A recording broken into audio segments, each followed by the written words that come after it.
Hello there. Now I'm going to teach you how to transfer money from your Cash App to your bank accounts. So since I'm still waiting for my Cash App account to be approved, I have some visual aids for you here so we can process this one at a time. Let me just pull up my visual aids for you to refer. That being said, this is going to be the landing page of Cash App, right?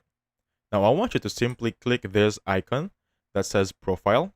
Once you click on this one, you'll be directed on this landing page. You're going to see personal, link banks, limits, supports, etc. I want you to click on link banks. The reason is that we're going to link a bank first to transfer to. Because by default, we don't have any bank accounts linked to our Cash App. So after clicking a bank, inputting the details, card number, you're going to click link debit card.